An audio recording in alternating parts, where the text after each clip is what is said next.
Bienvenue dans cette présentation du diagnostic agraire du Piémont Cévenol qui a été réalisé dans le cadre de l'étude socio-économique de la filière viticulture réalisée par la Chambre d'agriculture d'Occitanie en partenariat avec Pays-Doc et avec un financement de l'Agence de l'eau Rhône-Méditerranée-Corse. Donc c'est une étude du territoire qui s'est faite sur toute la zone des garrigues gardoises qui va des vallons du Vidourle à Lédignan entre novembre et avril 2024. Donc, le diagnostic agraire, il y a un peu 3 grandes parties, que je vais vous présenter les unes après les autres. Donc paysage, histoire agricole et ensuite, modélisation économique des exploitations, existant sur la zone. Donc pour commencer, on va voir, que, ce territoire du Piémont-Cévenol est un paysage de garrigues méditerranéennes. Donc on a fait le choix de cette zone d'étude dans le Piémont-Cévenol parce qu'on voulait représenter un territoire de garrigues en zone de piémont. Avec, une zone qui avait à la fois d'un côté de l'irrigation, mais aussi une absence d'irrigation selon l'endroit du territoire et c'était une zone d'intérêt pour la chambre, d'agriculture du Gard et pour, Pays-Doc. Donc en fait, cette zone a des limites. Au sud, la délimitation se fait en fonction des logiques de sol, parce que donc, au niveau du Saumon-Miroir qui est plus au sud, on va avoir des sols plus profonds. Au sud-est et à l'ouest, on a des grands plateaux calcaires, en garrigue, qui délimitent vraiment cette zone. Au nord-ouest, on va avoir pareil une zone de plaine calcaire très peu cultivée et au nord-est, on change de bassin versant. Donc, voilà, on a pris ces limites-là pour, délimiter un peu notre zone d'étude qui se retrouve donc autour de Quissac, Lédignan et toute cette zone, vallonnée. Donc ensuite, au niveau du climat, on a un déficit hydrique qui est assez limité pour une zone méditerranéenne qui se concentre surtout sur le mois de juillet, ce qui va caractériser vraiment ce territoire par rapport à d'autres territoires méditerranéens, c'est le fait que ce soit du empiément et que du coup, on va avoir une forte, pluviométrie au mois de septembre, octobre, novembre, donc avec des épisodes cévenols qui peuvent être assez violents et qui peuvent parfois arriver assez tôt et donc influencer, le bon déroulement des vendanges. Et à l'inverse, il y a quand même une pluviométrie et une humidité qui peuvent être assez présentes, au printemps et donc créer des problèmes, sur le mildiou et en lien avec le fait que donc on soit sur une zone de piémont et que donc au sud, on est plus loin, du début des reliefs des Cévennes et au nord plus proche. Plus on va vers le nord, plus, le gradient de pluviométrie annuelle va être élevé. Donc en fait, on a une différence de l'ordre de 100 ou de 200 millimètres, ouais, une différence de 200 millimètres, entre le sud et le nord de ce petit territoire, donc annuel. Donc comme je le disais, ce territoire, il a un peu différents niveaux d'irrigation. Donc ça, c'est une carte, qui a été réalisée par la Chambre régionale d'agriculture d'Occitanie, de à partir du recensement agricole 2020, qui nous permet de voir, le pourcentage de vignes irriguées, sur chaque commune. Et donc en fait, on distingue un peu 3 zones. Donc la zone au nord, on a le dôme de Lédignan qui n'est pas irrigué, où on va avoir un relief modéré sur des substrats marneux comme je vais vous l'expliquer après. À l'est ici, en fait, on a le grand vallon de la Courbe qui est une assez grande vallée et qui dispose d'irrigation grâce à une extension de BRL qui date de 2016. Et à l'ouest, là, on va avoir une zone avec beaucoup de petits vallons, où selon les vallons, on va avoir un accès à l'eau qui est variable. On a un peu d'accès à l'eau sur les vallons du sud, mais presque pas, du coup sur le nord. Et donc on se sert un peu de cette distinction en 3 zones parce que donc on a des reliefs qui sont distincts, donc avec, une grande vallée pour le vallon de la Courbe, plein de petits vallons très séparés, pour, les vallons du Vidourle et au nord, une zone, qui est beaucoup plus, plane, même s'il y a des collines et donc on a un accès à l'eau qui est différencié aussi. Donc ensuite, bon, on va voir un peu ces 3 zones, les unes après les autres. Donc la première, le dôme de Lédignan, qui est encadré par, des zones calcaires, mais qui sont très, éloignées et donc on va avoir un léger relief de collines avec, donc une profondeur et une qualité des sols qui est variable au niveau micro-local. Plus on est dans les sortes de dans les fonds de collines, on a des sols plus épais alors qu'en haut, ils vont être, moins épais. Donc ce qu'on va avoir, c'est principalement une production de vin IGP, notamment Pays d'Oc ou IGP Cévennes et un petit peu d'AOP Duché d'Uzès, localement. Et donc ce qu'on va retrouver, c'est beaucoup de vignes, mais aussi on peut y retrouver des grandes cultures et quelques prairies, mais aussi des jachères. Et donc là, on est a un habitat qui est surtout, concentré, on a peu de masses isolées, mais en fait beaucoup de on a quand même quelques masses isolées qui existent et aussi beaucoup de petits hameaux. Donc voilà ce que ça peut donner, en image. Donc on a quand même une assez grande ouverture, qui permettent des parcelles relativement planes et grandes, cultivées et donc on a à la fois des vignes et à la fois des zones, plus, en culture céréalière, par exemple. Ensuite donc on va avoir ce vallon de la Courbe qui fait plus, une petite, vallée qui est donc irriguée sur une grosse partie. Donc on a relativement peu de relief si ce n'est, la légère pente, de la vallée. On va avoir des sols qui sont assez profonds quand ils sont proches, de la courbe qui est du coup la rivière qui y passe et qui sont peu profonds et caillouteux, quand on est plus proche, des reliefs calcaires, qui sont du coup quand même plus rapprochés que ce qu'on a sur le vallon sur, le dôme de Lédignan.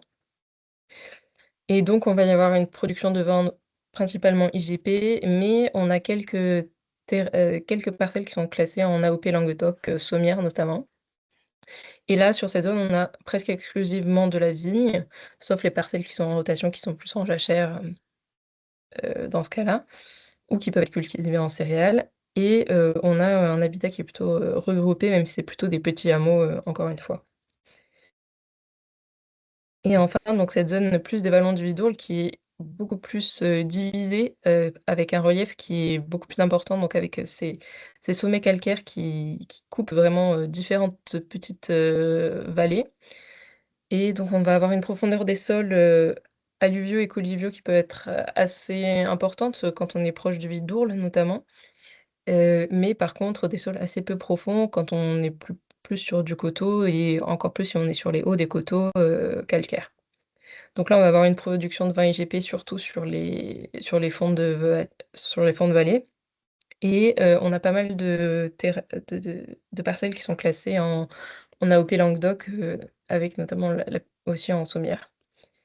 Et donc là, on va y retrouver des vignes, et en fait, selon les vallons, on peut avoir des productions différentes. Donc il y a certains vallons qui sont plus orientés, élevage ou grande culture selon les vallons. Et là, on va retrouver beaucoup de masses isolées, donc historiquement, il y avait beaucoup, 1 mas ou 2 pour, 1 vallon. Et donc voilà, on a un paysage qui est beaucoup plus, coupé, où on voit moins loin et donc voilà, on a, ici en haut, on va avoir de la vigne et une terre sans jachère, mais on peut avoir aussi, des prairies, sur ces zones-là. En termes de rendement qu'on peut avoir sur la zone, parce que c'est important d'avoir ça en tête aussi,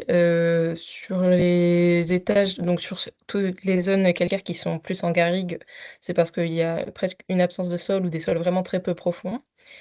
Sur les zones de colluvions, calcaires, donc qui sont là, plus en au rouge-orange, on a des sols qui sont assez peu profonds, caillouteux, on va être plutôt de l'ordre de grandeur de 30 hectolitres par hectare. Sur les zones d'alluvions, en sol profond, on peut avoir de l'ordre de grandeur de 70 hectolitres par hectare sans irrigation. Ça peut monter à plus si on est irrigué et sur, les sols, de marne qui sont plus en vert ici, on va avoir, des rendements qui sont plus intermédiaires, qui vont être, de l'ordre de 55 hectolitres par hectare, mais du coup, ça va dépendre, de la profondeur microlocale du sable et du coup de l'emplacement de la parcelle, sur la colline. Donc en enchaînant, sur, l'histoire agricole, donc on va voir que l'histoire, viticole de la région est une histoire qui est jalonnée de crises et dans un territoire qui a un tissu de la filière qui est assez, dispersé. Donc à travers des entretiens qu'on a pu faire, avec, des personnes âgées, sur le territoire, enfin des agriculteurs retraités notamment et des éléments qu'on a pu compléter, avec de la bibliographie. Donc on a pu un peu reconstituer l'histoire agricole de la région. Donc sans tout retracer parce qu'on prend pas forcément le temps, dans cette présentation de le faire, mais donc il y a eu plusieurs crises qui ont marqué, le territoire. Donc, la crise de 1907, de surproduction et de fraude et en 1930 aussi, grosse crise, qui ont été résolues globalement par, la régulation de la fraude, de la stipulation de crise, des arrachages et l'établissement du statut viticole dans les années tr en 1935, qui permet du coup une régulation de la production, et donc c'est là que naissent les droits de plantation, et cetera. Pendant toute cette période, le type de vin qui est produit sur le territoire, ça va être plus, un vin de table, générique, qui est initialement produit par des petites caves particulières qui, les plus petites des caves particulières vont se monter en caves coopératives entre les années 20 et les années 50, même si, des caves particulières, qui vendent du vrac, persistent en parallèle. Et on peut noter, parce que c'est un petit peu particulier à cette zone-là par rapport au reste du Languedoc, que, les villages sont relativement de petite taille sur la zone, ce qui fait que dès le début, on va avoir des caves coopératives qui sont pluricommunales entre 2 villages voisins. On va avoir une seule cave coopérative parce que sinon il n'y a pas assez de coopérateurs et pas assez de volume pour que ça vaille bien le coup. Hem, la crise des années 50 va se résoudre un petit peu de la même façon. On va avoir, des caves particulières de taille un peu plus grande qui vont passer en cave coopérative aussi à cette époque-là. On va avoir, période d'arrachage et de distillation et il y a aussi, en assez impactant sur le territoire, donc le gel de 1956. Faut savoir qu'il y a encore pas mal d'oliviers qui restaient, présents sur la zone, dans les années, 50. Mais avec le gel, ils sont morts et en fait, ces parcelles-là ont été, replantées en vigne parce que du coup, après les années 56, ça valait quand même plus le coup d'avoir de la vigne que, des oliviers. Hem, donc production d'un vin de table générique jusque dans les années 70-80 où on a une grosse baisse de consommation, enfin le début de la baisse de consommation de vin et on a une concurrence, de l'Europe qui commence à se faire sentir. Où, donc, il y a une grosse période, de crise viticole, d'arrachage, de distillation et la solution à cette crise viticole qui est trouvée au niveau national et régional, c'est de faire une montée en gamme, vers, de plus de qualité sur le vin, donc avec la création de beaucoup d'AOP. Sauf que sur notre territoire, cette création d'AOP, donc comme je l'ai présenté juste avant, elle représente, que quelques parcelles, sur certains, terroirs spécifiques et donc en fait, ne concerne pas la grande majorité des vignes, du territoire et donc en fait, ce qui va être plus, impactant comme, sortie de crise, ça va être la création des vins de Pays d'Oc, en 1987, donc avec des vins plus orientés, vers, plus de qualité aussi, mais, une entrée par cépage qui du coup est plus, qui s'adresse plus à un marché international qui a du coup cette clé de lecture à l'entrée et donc une recherche de cépages améliorateurs aussi qui vont être, implantés, massivement à cette époque-là. Donc avant on avait, 3-4 grands cépages, qui représentaient presque l'entièreté de la superficie du vignoble et donc là on va implanter de nouveaux cépages qui viennent peut-être aussi, de vignobles plus réputés et qui du coup ont une certaine réputation et qui permet de mieux les vendre. Donc en fait, voilà, dans les années 80, on va avoir une grosse restructuration du vignoble avec des fusions de caves coopératives qui étaient en difficulté pour permettre aussi des investissements sur de nouvelles façons de vinifier et donc voilà, on va avoir des changements de cépage et on va avoir, la mécanisation qui arrive avec donc palissage, et donc de nouvelles façons de cultiver. Ça permet de se sortir de cette crise mais dans les années 2000, on en a une nouvelle qui arrive avec la concurrence, internationale, plutôt mondiale, qui vient cette fois, des pays, des nouveaux pays producteurs de vin, donc tout ce qui va être en Amérique du Sud, en Afrique du Sud, Nouvelle-Zélande, et cetera. Où là, du coup, il va y avoir une nouvelle, crise, mais qui va se résoudre grâce à un renforcement,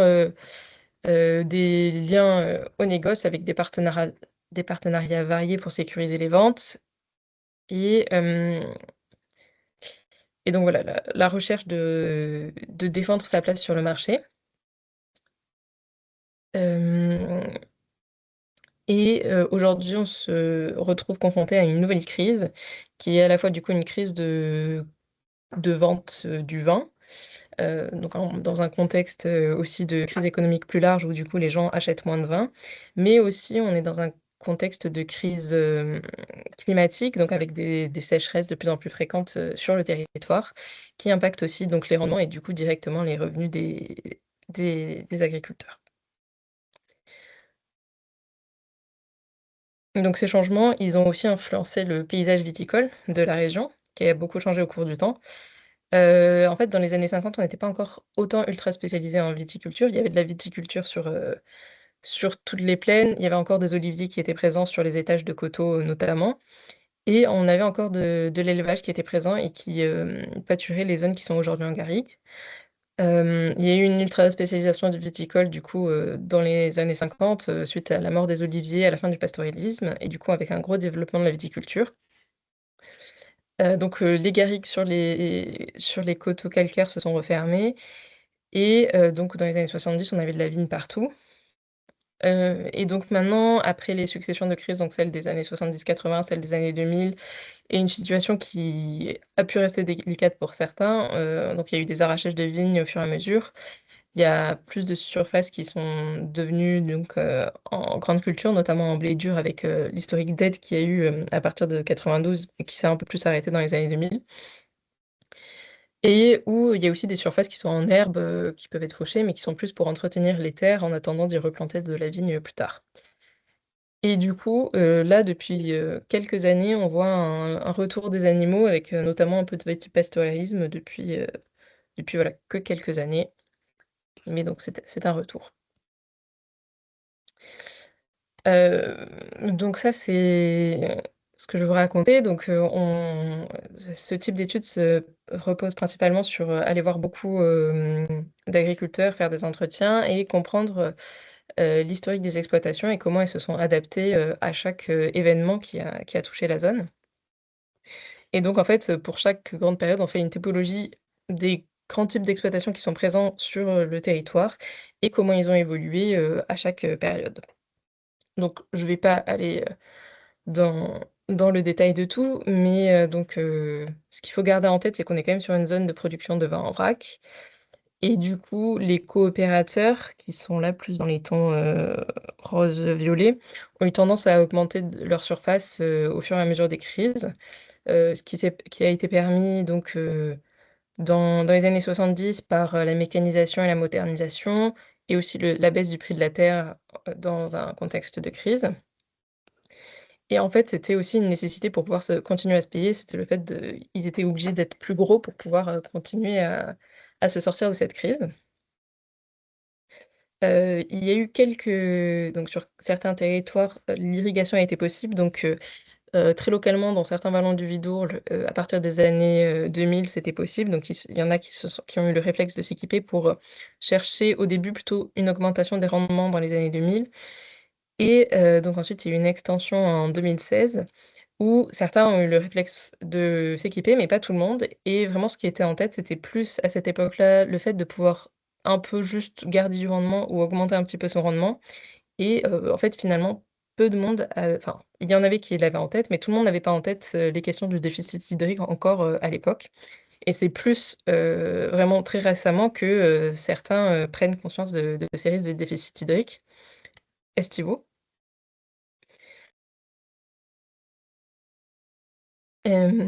Et du coup ensuite, ceux qui n'ont pas eu accès à l'irrigation parce que du coup c'est resté très limité sur, donc la zone du vallon de la Cour, mais quelques petits vallons, proches du Vidourle. Il y a quand même eu assez tôt, enfin depuis, une quinzaine d'années, la recherche d'une meilleure valorisation, par, plus de valeur ajoutée, sur les produits. Donc en fait, on a eu à partir des années, deux en ça commençait à arriver dans les années 2000 et ça a pris plus d'ampleur dans les années 2010, donc avoir plus de valeur ajoutée avec notamment des caves particulières qui ont cherché, à commencer à faire de la bouteille. Donc à savoir qu'il y avait des caves particulières qui avaient persisté en vrac sur de relativement petites surfaces, sur, 15-25 hectares jusqu'à jusqu'à aujourd'hui qui existent encore, mais qui ont du coup commencé il y a depuis une dizaine d'années à faire de la bouteille pour essayer d'avoir un petit peu plus de valeur ajoutée sur une partie de leur production. Mmh.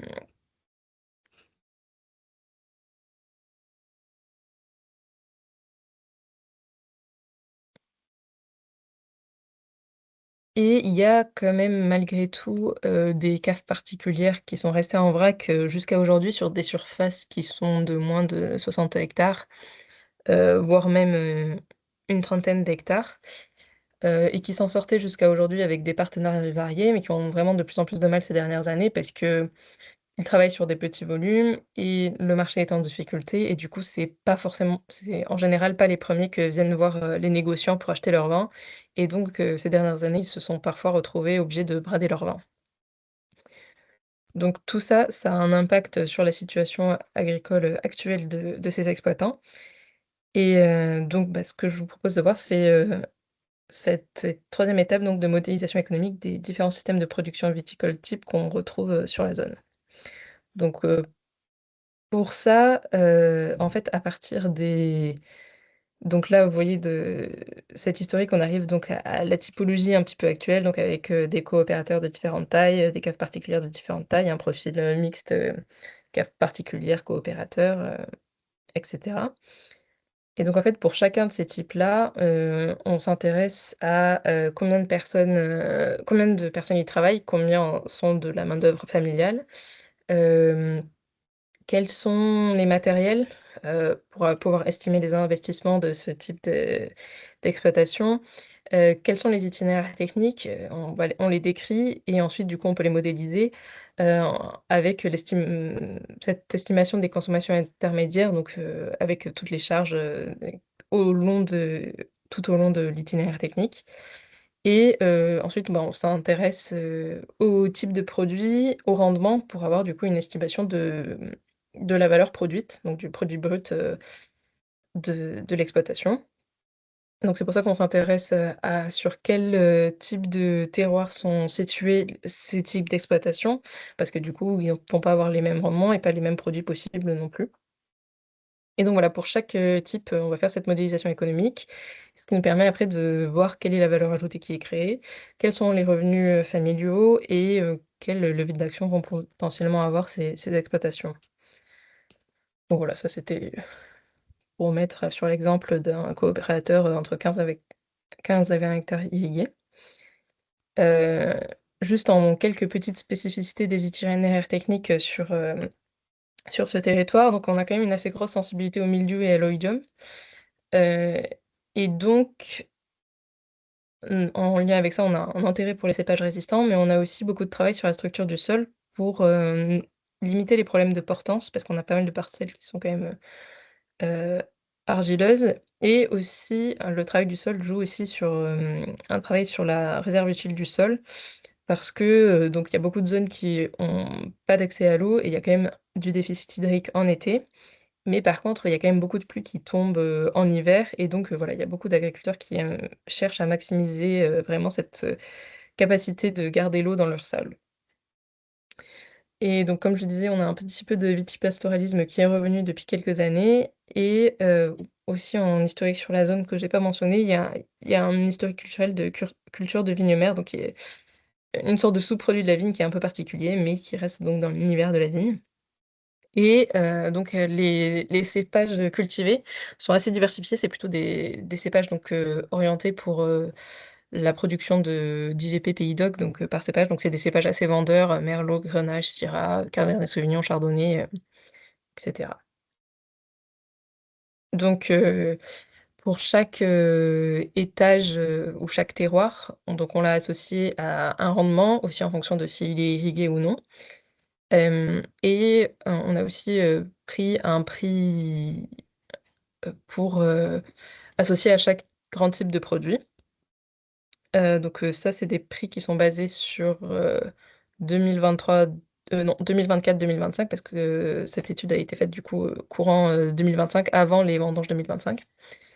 et donc il faut noter que certaines caves ont quand même été obligées de vendre leurs prix plus bas que ceux qui sont indiqués ici parce qu'il y a eu pas mal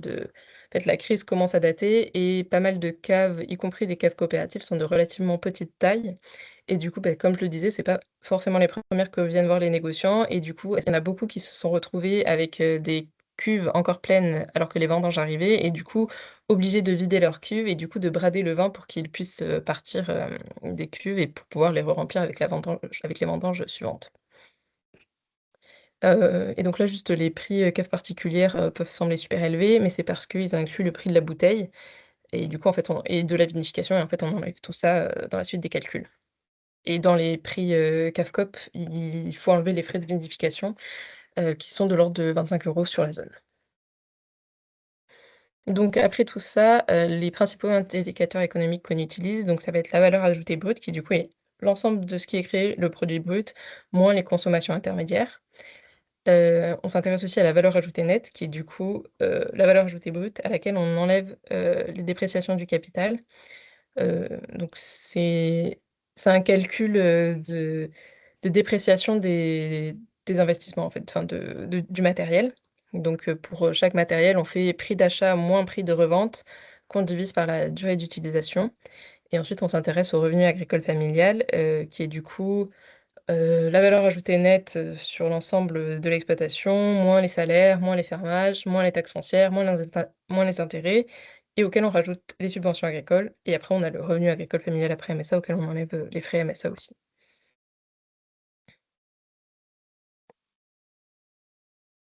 Donc on arrive à ce type de résultats économiques. Donc ça, c'est la décomposition du produit brut à l'hectare, donc décomposition du produit brut avec en jaune, les dépréciations du capital par hectare. En rouge, les consommations intermédiaires, donc les charges de production et donc ce qui nous reste en bleu, c'est la valeur ajoutée nette qui est créée par hectare et donc ça, pour, la dizaine de systèmes qu'on a. Hem, donc ce qui est intéressant de voir, c'est que, sur les systèmes, coopérateurs, donc qui sont plus sur la gauche,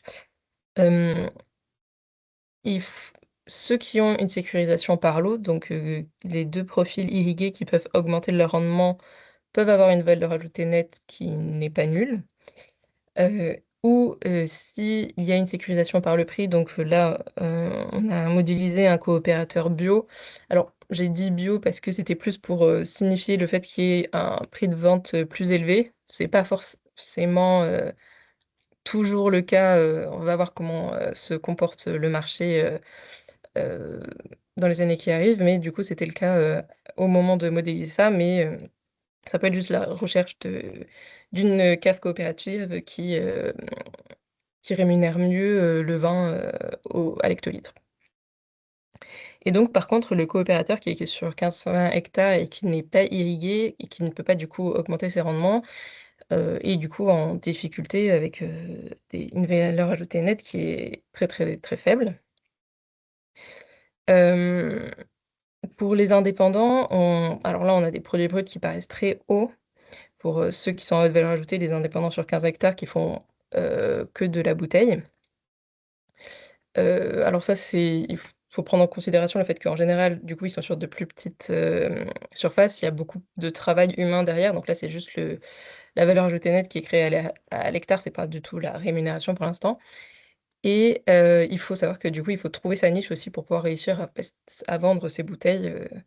donc il y a des profils qui réussissent ou qui ne réussissent pas et certains, du coup, ceux qui ne réussissent pas, en général, ne durent pas dans le temps. Donc là, on a modélisé le cas de quelqu'un qui a réussi à trouver sa niche et du coup, qui réussit à vendre, son vin. Et du coup, ensuite, on a 2 profils, enfin 2-3 profils plus mixtes, donc avec des indépendants sur 25 et 45 hectares qui font à la fois de la bouteille et du vrac.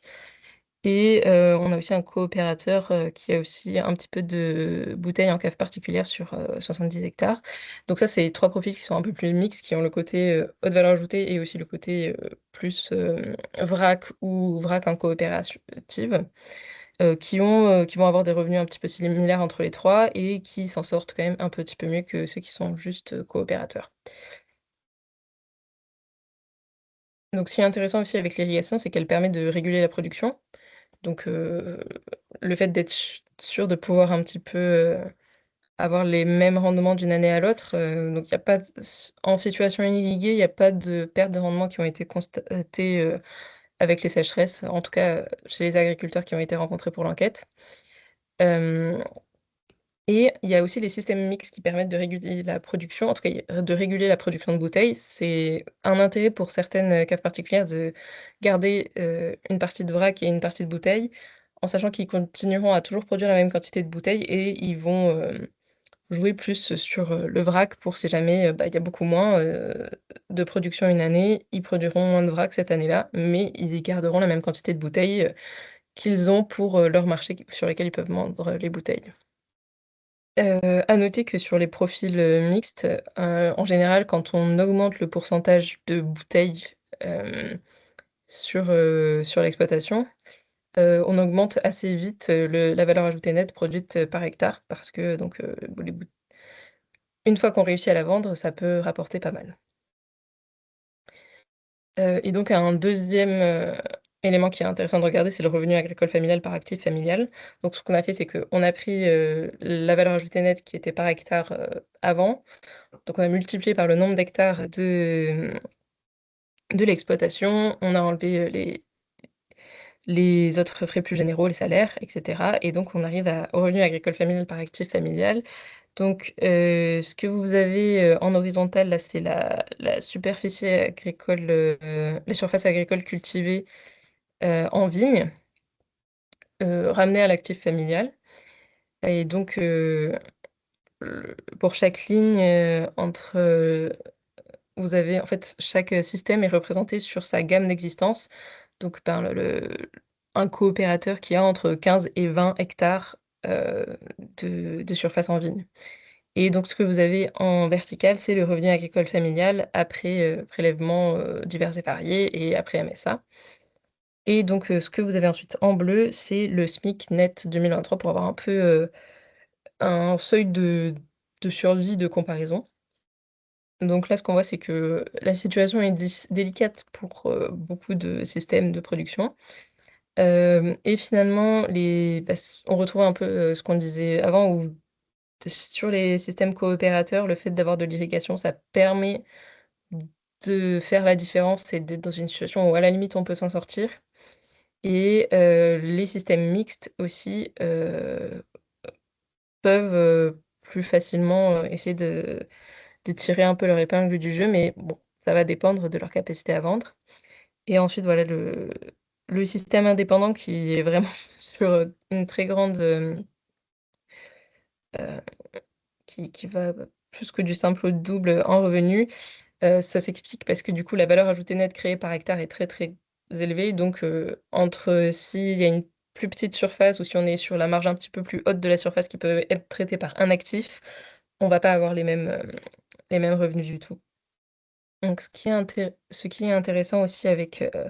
ce type de modélisation qui se fait du coup plus par le bas, c'est qu'on peut faire des tests de sensibilité, si on change, un élément, une variable d'entrée. Donc par exemple, si on change, les rendements, donc là, la modélisation qui avait été faite avant, c'était avec des rendements considérés moyens. Mais par exemple, l'année 2023 a été très sèche et il y a quand même un petit peu de peur qui se réveille vis-à-vis du changement climatique, sur la zone. Pour l'instant, il y a que des baisses de rendement qui ont été constatées en zone non irriguée. On a pris en compte, les rendements les plus faibles les baisses de rendement les plus drastiques qu'on a croisées, lors des entretiens, en 2023. Et du coup, voilà, ça fait des dégringolades, de revenus qui sont assez énormes et notamment sur les plus gros systèmes parce que, donc ça s'explique parce que c'est des systèmes qui emploient des salariés, qui sont plus gros, qui ont plus d'investissements remboursés. Donc voilà, ils ont plus de charges fixes, qui du coup peuvent les plomber sur les années où il y a des très faibles, récoltes. Mais globalement, ça met tous les systèmes non irrigués en difficulté, si on a effectivement des baisses de cet ordre-là. Et ensuite, une autre chose qui est très intéressante à regarder, c'est la thèse de sensibilité à la baisse du prix. Parce que donc ce que je disais, c'est que je me suis basée sur des prix plus, 2024 et il y a déjà eu des grosses baisses de prix, en 2025 et aussi ce qui est non négligeable, c'est toutes, ces caves qui ont été obligées de brader leur vin et de le vendre à moitié prix parce qu'il fallait vider leurs cuves. Et donc voilà, j'ai fait, un test de sensibilité à la baisse des prix, donc j'ai enlevé 10 à tous les prix de vente et ben, là, on voit aussi que c'est assez, terrible et ça fait passer beaucoup de monde, dans le négatif et là, une fois de plus, avec, un poids particulier, sur, les systèmes qui ont des charges fixes et donc bon, moins 20, c'est encore pire. Donc sur ces remarques, pas très positives, on peut se demander quel avenir pour, le Piémont Semnol avec, donc les grosses difficultés financières aujourd'hui et pourtant c'est une des zones qui semble avoir le moins de soucis, vis-à-vis du changement climatique. Il n'y a pas eu de gros effets enfin, il y a eu les sécheresses se sont ressenties mais moins violemment que dans d'autres territoires du bassin viticole de Languedoc-Roussillon. Mais, il y a une grosse inquiétude sur le marché du vin, et notamment, en fait, c'est en lien avec le fait que les acteurs de la filière, ils sont pas mal en fragilité économique sur ce territoire. On a des caves qui sont assez petites, donc de faibles volumes qui sont pas forcément priorisés par le négoce. On a des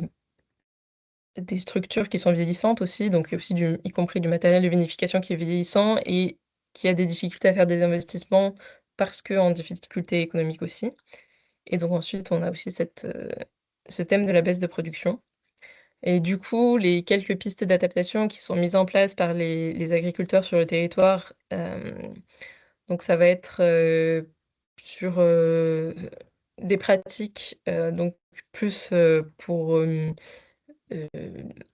jouer sur la baisse de production, enfin pour limiter la baisse de production, donc tout ce que je disais sur le travail de la structure du sol pour mieux retenir l'eau, pour permettre plus de portance, et pour améliorer l'assimilation de la fertilisation.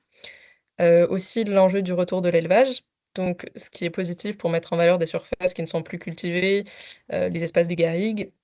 les surfaces en jachère, ça c'est toujours bien et ça permet de limiter le travail de désherbage en hiver avec le vitivastoralisme. Donc ça, il y a beaucoup, de viticulteurs qui y sont très intéressés. Ça leur permet de limiter un passage, en hi dans les vignes en hiver et c'est positif pour tout le monde. Mais du coup, si, voilà, l'élevage est positif pour le territoire, se pose quand même la question de la valorisation de cet élevage, qui est pas non plus, extrêmement, heu, rémunérateur. Ensuite, en levier, donc on a vu que l'irrigation, permettait quand même de faire une différence sur la plupart des systèmes de production et du coup de sécuriser aussi leur rendement et du coup de plus se projeter dans l'avenir. Mais, le développement de l'irrigation semble très difficile sur ce territoire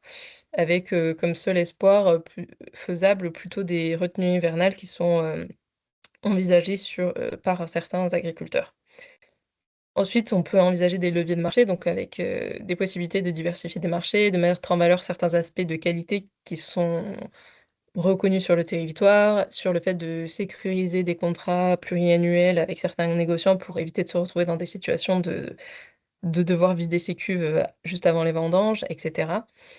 et on peut noter là-dessus aussi le fait que certaines, caves particulières à vrac pensent à passer en cave coopérative ou sont en train de passer en cave coopérative justement pour, avoir des sécuriser la vente de leur, vin parce que du coup, en passant en cave coopérative, ils passent sur une structure qui a plus de volume et qui du coup, est aussi plus sécurisée sur ça. Et donc voilà, on a aussi un petit peu de diversification des productions avec, donc des oliviers qui reviennent plus,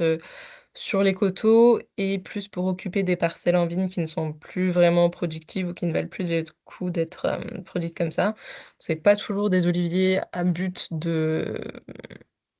produire quelque chose à haute valeur et de se rémunérer, mais ça peut être plus de la consommation familiale.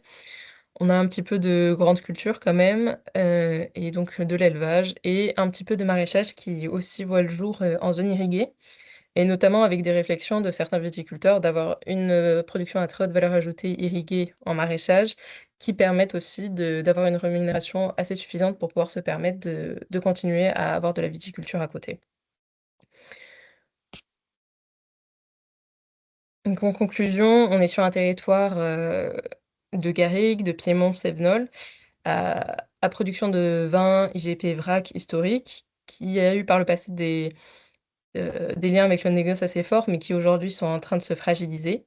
et en lien avec des structures de production qui sont de relativement petite taille parce que, on est sur un territoire un peu plus isolé que d'autres, un peu loin des grands axes et